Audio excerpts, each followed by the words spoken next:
नमस्कार, आप देख रहे हैं डीडी न्यूज के इस खास बुलेटिन एक्सप्रेस 100 में, जहां हम आपके लिए लेकर आते हैं राजनीति, मनोरंजन, देश दुनिया, खेल और व्यापार जगत की सभी बड़ी खबरों को एक्सप्रेस यानी कि फटाफट अंदाज में। मैं हूं आपके साथ भावना नैयर। तो देखिए खबरें तेज रफ्तार से। राष्ट्रपति द्रौपदी मुर्मू ने आंध्र प्रदेश पुनर्गठन संशोधन विधेयक 2026 को मंजूरी दे दी है, जिसके तहत अमरावती को आंध्र प्रदेश की स्थायी राजधानी घोषित किया गया है।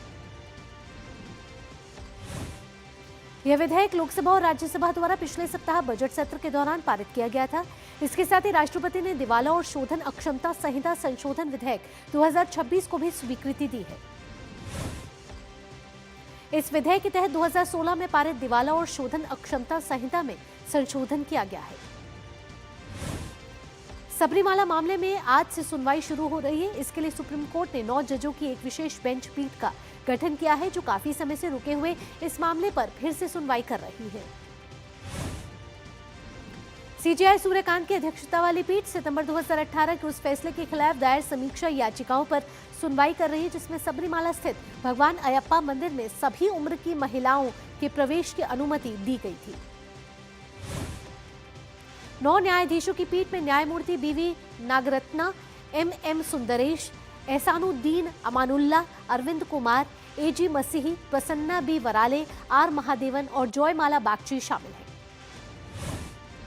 आज असम, केरल और पुदुचेरी में चुनाव प्रचार का आखिरी दिन है। इस दिन आरोप प्रत्यारोप, वादों और सियासी वार पलटवार का अंतिम दौर देखने को मिलेगा, जहां बड़े नेता रोड शो और जनसभाओं के जरिए अंतिम प्रयास कर रहे हैं। सत्ता पक्ष अपनी उपलब्धियों का रिपोर्ट कार्ड लेकर जनता के बीच है, जबकि विपक्ष महंगाई, रोजगार, बेरोजगारी और स्थानीय मुद्दों पर सरकार को घेर रहा है। अब यह चुनावी जंग सिर्फ भाषणों की नहीं, बल्कि जनता के विश्वास की परीक्षा है।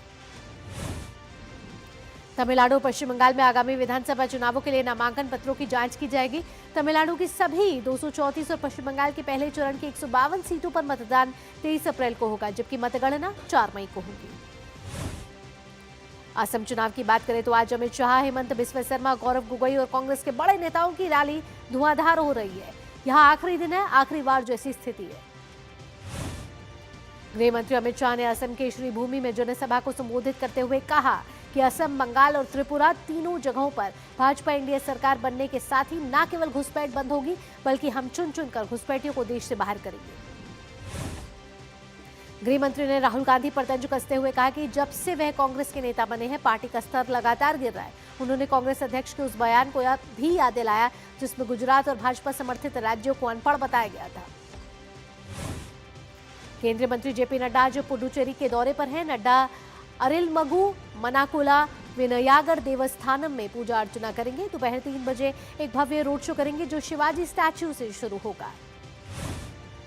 भाजपा के वरिष्ठ नेता और रक्षा मंत्री राजनाथ सिंह ने आज पश्चिम बंगाल के बैरकपुर में एक जनसभा को संबोधित करते हुए कहा कि बंगाल में सरेआम हत्या होती है। ममता ने जाति और पंथ में बंगाल को बांटा है। कांग्रेस नेता पवन खेड़ा के दिल्ली वाले घर पर असम पुलिस की एक टीम पहुंची है। असम पुलिस के साथ दिल्ली पुलिस की एक टीम भी मौजूद है। खेड़ा ने हाल ही में असम के मुख्यमंत्री हेमंत बिस्वा शर्मा की पत्नी के पास 3 पासपोर्ट होने का दावा किया था। इन आरोपों को गलत बताते हुए शर्मा की पत्नी ने एफआईआर दर्ज कराई थी। चुनाव आयोग ने 2026 के विधानसभा चुनाव और उपचुनावों के लिए एक अहम निर्देश जारी किया है, जिसमें मतदान दिवस और उससे एक दिन पहले के सभी राजनीतिक विज्ञापनों के लिए प्री सर्टिफिकेशन अनिवार्य किया गया है। बिना पूर्व अनुमति के किसी भी राजनीतिक दल, उम्मीदवार या अन्य व्यक्ति को ऐसे विज्ञापन प्रकाशित करने की अनुमति नहीं होगी। सभी राजनीतिक दल और उम्मीदवारों को अपने संबंधित एमसी से विज्ञापन की अनुमति प्राप्त करनी होगी। यह व्यवस्था असम, केरल, पुदुचेरी, तमिलनाडु और पश्चिम बंगाल जैसे राज्यों में लागू होगी, जहां विधानसभा चुनाव और उपचुनाव प्रस्तावित है। आयोग ने एमसी को पेड न्यूज मामलों पर कड़ी निगरानी रखने के लिए निर्देश दिया है। सूचना एवं प्रसारण मंत्रालय ने ब्रॉडकास्ट ऑडियंस रिसर्च काउंसिल यानी बाग को न्यूज चैनलों की टीआरपी रिपोर्टिंग पर रोक को 4 हफ्ते के लिए और बढ़ाने का आदेश दे दिया है। सरकार ने यह कदम पश्चिम एशिया के मौजूदा हालात को ध्यान में रखते हुए सनसनीखेज खबरों को नियंत्रित करने के लिए लिया है।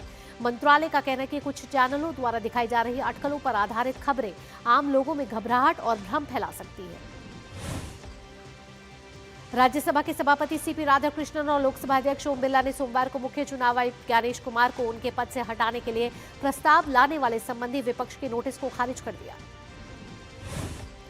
राधाकृष्णन और बिरला ने अलग अलग आदेशों में संविधान के अनुच्छेद 324 क्लॉज 5 के तहत मुख्य चुनाव आयुक्त ज्ञानेश कुमार को हटाने की मांग वाली नोटिस को स्वीकार करने से इनकार कर दिया। बीजेपी नेता और बिहार सरकार में मंत्री रामकृपाल यादव ने ज्ञानेश कुमार को हटाने की मांग करने वाले विपक्षी सांसदों के नोटिस को खारिज किए जाने के फैसले का स्वागत किया है। असम विधानसभा चुनाव में जोरहाट सीट इस बार राजनीतिक और सांस्कृतिक दृष्टि से महत्वपूर्ण बन गई है। कांग्रेस के गौरव गोगोई और बीजेपी के 5 बार के विधायक हितेंद्र नाथ गोस्वामी के बीच मुकाबला है। हितेंद्र नाथ गोस्वामी डबल इंजन सरकार के विकास कार्यों के आधार पर जीत का दावा पेश कर रहे हैं। वे 1991 से लगातार चुनाव लड़ रहे हैं और 2014 में बीजेपी में शामिल होने से पहले असम गण परिषद से 3 बार के विधायक बने थे।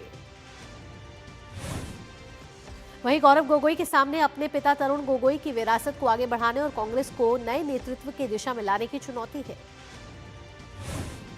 जोरहाट में अलग अलग दलों का प्रभाव समय समय पर रहा है और अब यह देखना होगा कि इस बार जनता किसे अपने तवज्जो देती है। यहाँ 1990 के दशक में असम गण परिषद, 2006 से लेकर 2011 में कांग्रेस और 2016 के बाद बीजेपी का प्रभाव रहा है। तिरुवनंतपुरम की वटियूर कावू विधानसभा सीट इस बार त्रिकोणीय मुकाबले के साथ चुनावी मैदान में है। सत्ताधारी एलडीएफ हैट्रिक बनाने के इरादे से मैदान में है, जबकि यूडीएफ सत्ता में वापसी के लिए जोर लगा रही है। एलडीएफ के मौजूदा विधायक वीके प्रशांत पर भरोसा जताया है, जो अपने विकास कार्यों के दम पर वोट मांग रहे हैं। वहीं यूडीएफ के कद्दावर नेता के मुरलीधरन को उतारकर मुकाबले को हाई प्रोफाइल बना दिया गया है। बीजेपी ने इस सीट पर पूर्व डीजीपी आर श्रीलेखा को उम्मीदवार बनाकर भ्रष्टाचार मुक्त प्रशासन का कार्ड खेला है। आर श्रीलेखा अपनी ईमानदार छवि के लिए जानी जाती है और क्षेत्र के विकास, पलायन और सुरक्षा के मुद्दे पर वोट मांग रही है। वटियूर काबू विधानसभा सीट पर शिक्षित वर्ग और सरकारी कर्मचारी निर्णायक भूमिका में है, जबकि युवा विकास को प्रमुख मुद्दा मानते हैं। बीजेपी ने अब वटियूर काबू सहित अन्य सीटों पर जीत दर्ज करने की योजना बनाई है। खड़गपुर सदर विधानसभा क्षेत्र से भाजपा के उम्मीदवार दिलीप घोष ने कांग्रेस के चुनाव प्रचार पर तंज कसा है। उन्होंने कहा कि राहुल गांधी तो सब जगह जाते हैं, लेकिन परिणाम क्या होता है ये सबको पता है।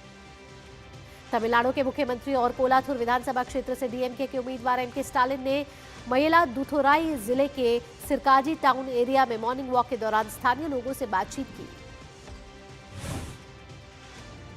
केरल विधानसभा चुनाव के लिए 76,000 से ज्यादा सुरक्षाकर्मी तैनात किए गए हैं। राज्य को विशेष सुरक्षा क्षेत्रों में बांटकर वरिष्ठ अधिकारियों की निगरानी में 154 चुनाव उप मंडलों के तहत सुरक्षा व्यवस्था को मजबूत किया गया है।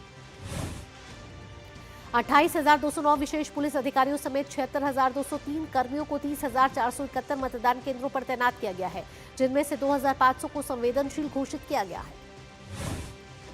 निर्वाचन आयोग के अधिकारियों ने मुख्यमंत्री ममता बनर्जी के उस दावे को खारिज किया जिसमें उन्होंने कहा था कि भाजपा शासित उत्तर प्रदेश से 200 सीआरपीएफ वाहन पश्चिम बंगाल भेजे गए हैं। आयोग ने स्पष्ट किया है कि केंद्रीय बलों की तैनाती निष्पक्ष और शांतिपूर्ण चुनाव सुनिश्चित करने के लिए की जा रही है। पश्चिम बंगाल में लगभग 91 लाख मतदाताओं के नाम सूची से हटा दिए गए हैं, जिनमें से 27,16,393 नाम न्यायिक अधिकारियों के विचाराधीन थे। सुप्रीम कोर्ट के निर्देश के अनुसार इन नामों को हटाने के बाद जिनके पास आपत्ति हो वे ट्राइब्यूनल में आवेदन कर सकते हैं। सबसे अधिक नाम मुर्शिदाबाद जिले से हटाए गए हैं। इसके बाद उत्तर 24 परगना में 3,25,666 और मालदा में 2,39,375 नाम हटाए गए हैं। विदेश सचिव विक्रम मिस्री कल से 2 दिन के अमेरिका दौरे पर रहेंगे। वॉशिंगटन डीसी में वे अमेरिका के वरिष्ठ अधिकारियों से व्यापार, रक्षा, विज्ञान और प्रौद्योगिकी जैसे मुद्दों पर बातचीत करेंगे। ये यात्रा भारत और अमेरिका के बीच संबंधों की स्थिति में समीक्षा करने और चल रहे सहयोग को आगे बढ़ाने का एक अवसर प्रदान करती है। दोनों देशों के बीच उच्च स्तरीय संवाद को जारी रखने में मदद करेगी।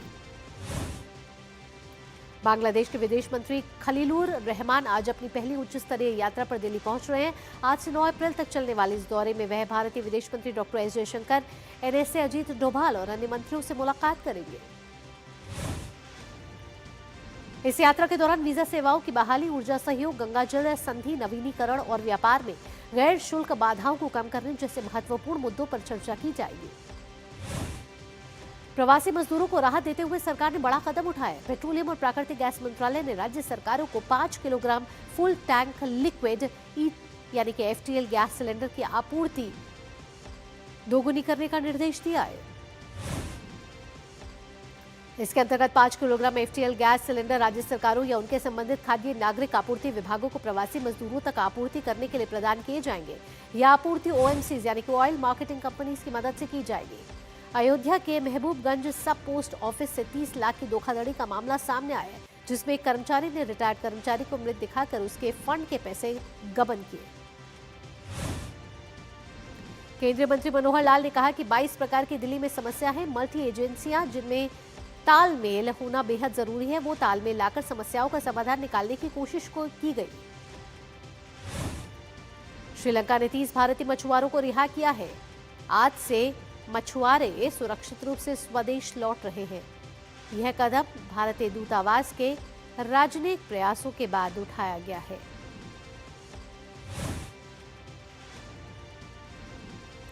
प्रधानमंत्री नरेंद्र मोदी ने प्रकाश पर्व के अवसर पर श्री गुरु तेग बहादुर जी को विनम्र श्रद्धांजलि अर्पित की है और कहा है कि उनका जीवन निडरता, त्याग और मानवता के प्रति गहरी संवेदना का एक दीप्तिमान उदाहरण है। जयपुर में आयोजित पश्चिम क्षेत्रीय कृषि सम्मेलन में केंद्रीय कृषि मंत्री शिवराज सिंह चौहान ने किसानों के कल्याण और कृषि क्षेत्र की मजबूती को लेकर कहा कि अन्नदाता किसान हमारे लिए जीवनदाता है। केंद्रीय कृषि मंत्री शिवराज सिंह चौहान ने कहा कि राज्य अपनी सुविधा अनुसार 18 विभिन्न योजनाओं में से अपने लिए जरूरी योजना चुन सकते हैं और बजट का उपयोग कर सकते हैं। सेंसेक्स 700 अंक गिरकर खुला और निफ्टी 22,800 से नीचे फिसलकर ट्रेड करता हुआ नजर आ रहा है। टाटा समूह के स्वामित्व वाली विमानन कंपनी एयर इंडिया के मुख्य कार्यकारी अधिकारी कैम्पबेल विल्सन ने अपने पद से इस्तीफा दे दिया है। एक सूत्र ने यह जानकारी दी है।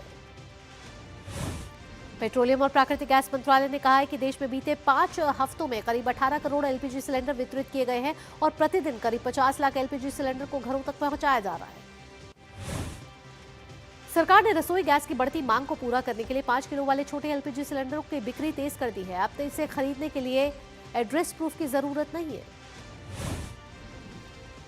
गवर्नमेंट ई मार्केट प्लेस ने कुल मिलाकर 18.4 लाख करोड़ रुपए का सकल व्यापार मूल्य हासिल किया है, जिसमें वित्तीय वर्ष 2025-26 में 5 लाख करोड़ रुपए जीएमवी का आंकड़ा पार करना भी शामिल है।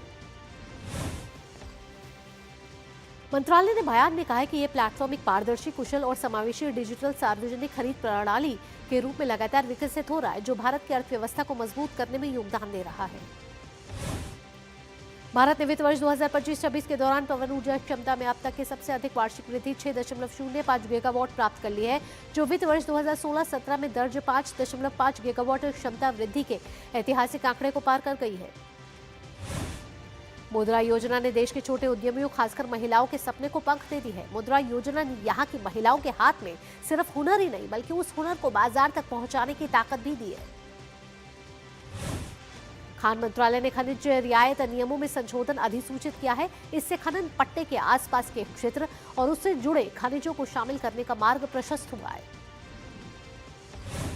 केंद्रीय वित्त मंत्री निर्मला सीतारमण ने कहा है कि पब्लिक फाइनेंस केवल खर्चों तक सीमित नहीं है, बल्कि मजबूत राजस्व जुटाना भी उतना ही जरूरी है। केंद्रीय वित्त मंत्री ने कहा कि भारत की कर व्यवस्था समय के साथ लगातार विकसित हुई है। अब इसका फोकस सरलता, तकनीक के उपयोग, भरोसे और पारदर्शिता पर है। वैश्विक अस्थिरता के बीच भारतीय अर्थव्यवस्था में मजबूती बनी रहेगी और वित्त वर्ष 2027 में जीडीपी ग्रोथ 6.7% रहने का अनुमान है। भारतीय रेल ने विभिन्न रेलवे जोन में सुरक्षा प्रणाली कवच लगाने और सिग्नलिंग आधुनिकीकरण के लिए 1,364 करोड़ रुपए की स्वीकृति दी है। टेस्ला ने नवी मुंबई के नेक्सस सी वुड्स मॉल में भारत का अपना पहला इन मॉल इलेक्ट्रिक वाहन चार्जिंग स्टेशन शुरू किया। भारत के सर्विस सेक्टर में मार्च में गतिविधियों में वृद्धि देखी गई। इसे अंतर्राष्ट्रीय ऑर्डर से सपोर्ट मिला। व्यवसाय के आत्मविश्वास के तहत इसे बड़ी उपलब्धि दर्ज की गई। देश में वाहनों की खुदरा बिक्री के लिहाज से वित्त वर्ष 2026 अब तक का सर्वश्रेष्ठ वर्ष रहा। इस वर्ष वाहनों की 6 में से 5 श्रेणियों में रिकॉर्ड वार्षिक बिक्री दर्ज की गई। भारत सरकार के विज्ञान एवं प्रौद्योगिकी विभाग के प्रौद्योगिकी विकास बोर्ड ने इलेक्ट्रिक वाहन चार्जिंग नवोन्मेषण सशक्तिकरण नामक परियोजना के लिए messrs S charge private limited के साथ एक समझौता किया है। इसका उद्देश्य इलेक्ट्रिक वाहन चार्जिंग इंफ्रास्ट्रक्चर के लिए बेहतर और आधुनिक कुशल समाधान विकसित करना है। ये परियोजना ब्रिटेन के Albright product design limited company के साथ मिलकर चल रही है। ट्रंप ने ईरान को सीज फायर के लिए आज की डेडलाइन दी है, लेकिन ईरान किसी भी कीमत पर युद्ध रोकने के लिए तैयार नहीं है। ट्रंप ने कहा है कि शांति समझौते की पूरी संभावना है, लेकिन अगर वे कोई समझौता नहीं करते तो ईरान को पूरी तरह ध्वस्त कर देंगे। ईरान ने अमेरिका पर कूटनीतिक विश्वसनीयता खोने का आरोप लगाया है। विदेश मंत्रालय के प्रवक्ता इस्माइल बगाई ने कहा है कि बातचीत के दौरान हमले कर अमेरिका ने डिप्लोमेसी की अनदेखी की है। अमेरिका के दबाव के बीच ईरान ने हॉर्मुज स्ट्रेट पर नियंत्रण को लेकर नया कानून लाने की तैयारी शुरू कर दी है। अमेरिका के राष्ट्रपति डोनाल्ड ट्रंप ने चेतावनी दी है कि अगर ईरान समझौता नहीं करता और हॉर्मुज को नहीं खोलता तो बड़े हमले किए जा सकते हैं। आर्टेमिस क्रू के सदस्य सोमवार को उस वक्त भावुक हो गए जब उन्होंने यूएस अंतरिक्ष यात्री रीड वाइजमैन की दिवंगत पत्नी के नाम पर चंद्रमा के एक क्रेटर का नाम रखा गया। रूस के नोवोरोसिस्क शहर पर यूक्रेन द्वारा रात भर किए गए ड्रोन हमले में दर्जनों आवासीय मकान क्षतिग्रस्त हो गए। अमेरिकी राष्ट्रपति डोनाल्ड ट्रंप के प्रशासन ने सोमवार को कहा कि वह ट्रांसजेंडर छात्रों का समर्थन करने वाले उन समझौतों को समाप्त कर रहा है जो पिछले प्रशासनों ने कुछ स्कूल जिलों के साथ किए थे। लीबिया में मिस्त्रुता के तट पर हाल ही में दिनों में कई शव बरामद किए गए हैं। इस साल खराब मौसम में भूमध्य सागर में रुकावट वाली है और यात्रा करने वालों के लिए खतरनाक हालात हो गए। बर्ड वॉचिंग करने वाले और जिज्ञासु न्यूयॉर्क वासी इन दिनों मैनहट्टन के ब्रायंट पार्क में इकट्ठा हो रहे हैं ताकि वे एक अमेरिकी वुडकॉकस को देख सके जो एक प्रवासी पक्षी है। उत्तर पश्चिमी नाइजीरिया में ईस्टर संडे की प्रार्थना सभा के दौरान एक बैप्टिस्ट चर्च में बंदूकधारियों ने हमला कर दिया। इसमें 5 लोगों की मौत हो गई और लगभग 35 का अपहरण कर लिया गया। अंतरिक्ष अन्वेषण के क्षेत्र में आज एक ऐतिहासिक पल दर्ज हुआ है। आर्टेमिस 2 मिशन के अंतरिक्ष यात्रियों ने पृथ्वी के सबसे अधिक दूरी तय करने का नया रिकॉर्ड बना लिया है। ओरियन अंतरिक्ष यान में सवार यात्री अब चांद के और करीब पहुंच गए। मिशन के तहत अंतरिक्ष यात्री चांद के उस हिस्से का अध्ययन करेंगे जो पृथ्वी से दिखाई नहीं देता है। इंडोनेशिया के आर्थिक मंत्री एरलांगा हार्टार्टुको ने सोमवार को कहा है कि देश ईंधन पर अधिभार बढ़ाएगा, जिससे एयरलाइनों को टिकट की कीमतें बढ़ाने की अनुमति मिलेगी। रूस के दागिस्तान क्षेत्र की राजधानी बगाचकला में बाढ़ के बीच एक इमारत ढह गई है। अधिकारियों ने बताया कि बाढ़ के कारण 3 लोगों की मौत हो गई। Billie Jean King cup Asia Oceania group 1 की आज से राजधानी दिल्ली में शुरुआत होगी। भारतीय टीम का सामना अपने पहले मैच में थाईलैंड से होगा। भारत की नजर प्रतिष्ठित ग्रुप में तीसरी बार क्वालिफाई करने पर होगी। भारतीय टीम में अनुभवी और युवा खिलाड़ियों का शानदार मिश्रण है। एशियाई कुश्ती चैंपियन 2026 में भारत के लिए मिला जुला आगाज रहा है। ललित ने पुरुषों के 55 किलोग्राम ग्रीको रोमन वर्ग के फाइनल में स्थान बना लिया है। ललित ने सेमीफाइनल में चीन के हुयांग यिंग शी को 11-3 से हराकर स्वर्ण पदक के मुकाबले में जगह बनाई। फाइनल में उनका सामना उज्बेकिस्तान के इख्तियोर बोटीरोव से होगा। एशियाई मुक्केबाजी चैंपियनशिप में भारतीय मुक्केबाजों का दमदार प्रदर्शन जारी है। भारत की प्रीति पवार, प्रिया और अरुंधति चौधरी ने फाइनल में स्थान बनाकर पदक पक्का कर लिया है। प्रीति ने सेमीफाइनल में कोरिया की ब्रॉन्ज मेडलिस्ट एजीएम को 5-0 से शिकस्त दी। वहीं प्रिया ने मंगोलिया के मुक्केबाज को और अरुंधति ने उज्बेकिस्तान की ओयेशा टोएरोवा को 4-1 से हराया। बैडमिंटन एशिया चैंपियनशिप की आज से चीन के निंगबो में शुरुआत हो गई है। शानदार फॉर्म में चल रहे लक्ष्य सेन और अनुभवी पीवी सिंधु पर होगा दारोमदार। आईपीएल में आज से एक अहम मुकाबले में राजस्थान रॉयल्स की भिड़ंत मुंबई इंडियंस से होगी। गुवाहाटी के बरसापारा क्रिकेट स्टेडियम में खेला जाएगा मुकाबला। राजस्थान रॉयल्स ने आईपीएल 2026 की शुरुआत लगातार जो 2 जीत के साथ की है। वहीं मुंबई इंडियंस को अपने 2 मुकाबलों में से 1 में जीत मिली है। वहीं एक मैच में हार का सामना करना पड़ा है। कोलकाता नाइट राइडर्स और पंजाब किंग्स के बीच आईपीएल का मुकाबला बारिश की भेंट चढ़ गया। केकेआर ने इस मैच में टॉस जीतकर पहले बल्लेबाजी करने का फैसला लिया था। संजू सैमसन और जसप्रीत बुमराह को आईसीसी मार्च महीने के सर्वश्रेष्ठ खिलाड़ी का नामांकन मिला है। टी20 विश्व कप के आखिरी कुछ मैचों में शानदार प्रदर्शन करके प्लेयर ऑफ द टूर्नामेंट रहे संजू को बुमराह के साथ नामांकन में जगह मिली है। भारतीय grand master R Praggnanandhaa candidates tournament के 8वें दौर में आज नीदरलैंड के अनीश गिरी से खेलेंगे। और महिला वर्ग में आर विशाली 4 अंक लेकर दूसरे स्थान पर है, जबकि दिव्या देशमुख उनसे आधे अंक पीछे है। इसी के साथ एक्सप्रेस 100 में फिलहाल इतना ही। देश और दुनिया की बाकी खबरों के लिए जुड़े रहिए डीडी न्यूज के साथ। दीजिए अनुमति। नमस्कार।